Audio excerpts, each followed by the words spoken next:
Key modern railways. In-depth railway news.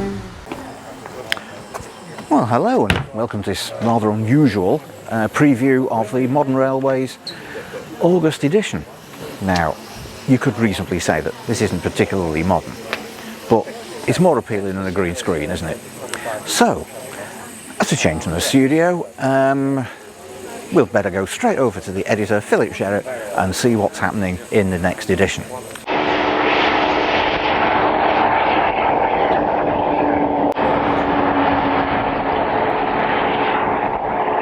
Now I'm in the Scottish Highlands, and this is the Highland Main Line next to me, but just behind me, you just about see the sign, when I have the zoomed in view, is Dromocta Summit, the highest point on the UK rail network. So I'm here to talk about what's in the August issue of Modern Railways magazine, and we have a principal focus in our features on the East Coast Main Line. Now, many of you will have seen that a timetable consultation about the May 2022 timetable was launched in June by all the operators on the East Coast Main Line, and we have some detailed analysis and coverage of it in this issue. First of all, I've spoken to LNER, who've explained the rationale for some of the changes that are being proposed.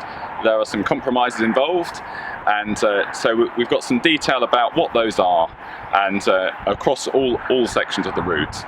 And I hope that will be interesting and informative. And then alongside that, we have a report from Jonathan Tyler, who's a timetabling expert, who suggests some of the things that need to change around timetabling processes and what some of the flaws are. So we cover some quite detailed analysis on that. An exciting development starting in this issue is we're just launching a new quarterly supplement about HS2. And that HS2 provokes varying opinions on it in terms of people who are in favour of it and against it, but it is happening, and that is a fact. So we wanted to do some, have an opportunity to provide some more detailed coverage, because there's going to be so much to talk about and write about over the coming years as construction gets underway. So this is our first supplement, so it's going to be quarterly. The first two of them will go in every copy of the magazine, so whether you subscribe or whether you buy it on the newsstand or whether you get it digitally. But from next year, that's going to change, and the HS2 feature will go to subscribers only. So that's whether you're getting the print magazine, digital, or you're subscribing to the Key Modern Railways website, you'll get access to all the articles from it. In the first one, we focus mainly on the Chiltern tunnels. It was a very interesting visit that I went on back at the beginning of June to see the South Portal site, which is really impressive. So we report on what's going on there, and also the developments at Calvert, where HS2 and East West Rail will intersect, and what's going on there. But we also have an introduction from the HS2 Chief Executive and a few other assorted features in there. So there's going to be some regular reporting on HS2, which I think is going to be a really exciting part of our coverage going forward. Aside from that, other features in the magazine of mention, we have some further coverage of the Golden Whistle Awards, and this is the winners in the outstanding team and individual operator categories. So that's building on the coverage from last month.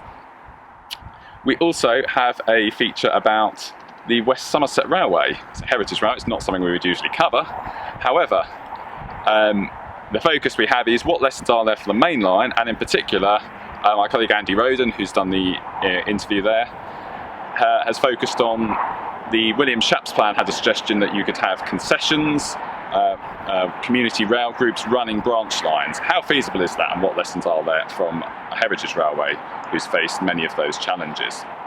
And we have a feature article about the Four Lines modernisation programme in London. This is the programme on the London Underground to resignal the Circle, Hammersmith and City District and Metropolitan lines. That's had a lot of challenges through the COVID crisis with testing and installing equipment and so on, but it's making good progress now. And so we have a detailed feature explaining some of those challenges and how they've been overcome and what the current status of the project is. So lots of interest, a varied palette as ever, and I hope all of you will find something of interest in the magazine, as well as all our regular reporting on the news and features. So that's an end from me. Thanks very much again, and I hope you enjoy the issue. I'm going to say farewell from this beautiful weather here in Scotland, where I'm going to carry on my little tour. I was in Glasgow the other day for the launch of the Highland Explorer Class 153 cycle carriages, which we'll be covering in the September issue of the magazine, along with some other interesting news and odds and ends that I picked up while I was there. But for now, thanks very much for watching, and I'll hand back over to Ian. Thank you, Philip. Well, I better hurry up and get on this train, haven't I, actually? But we need to hear from Roger. Let's hear what Roger's got for us this coming month. Over to you, Roger. Well, hello there. With all the enthusiasm for reversing beaching, I thought I'd come to a local disused line to record this month's contribution. I don't think it's on the list of 50 stations to be, 50 lines to be reopened, because it was closed in 1951 due to lack of traffic, a decade before beaching. Anyway, let's get to the platform and we'll carry on recording then.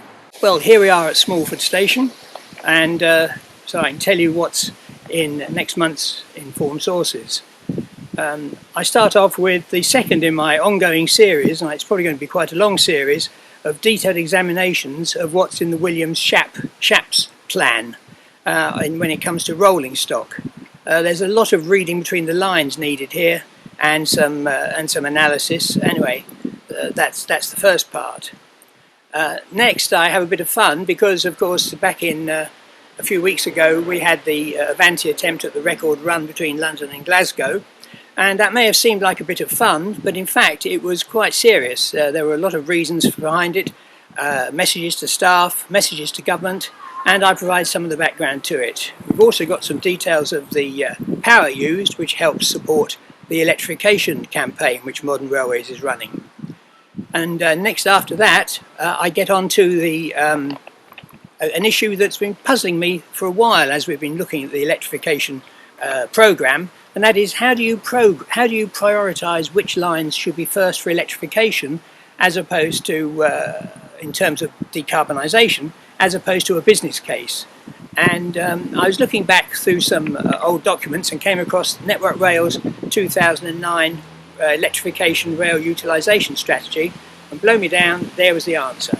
A simple ratio between the number of diesel miles eliminated and the number of electrification miles need to go up.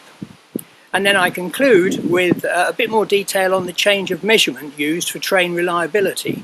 As you know, we've had MTIN, miles per technical incident, for 10 years now, but we're changing to a one based on just the basic trust reporting codes of failures, which brings in more faults to the equation.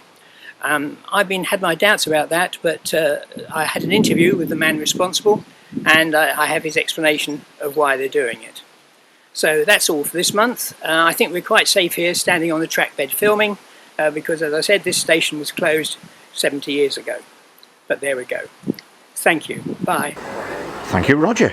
Good, interesting stuff, as always. Now then, that leaves me just to talk about my Pan Up column.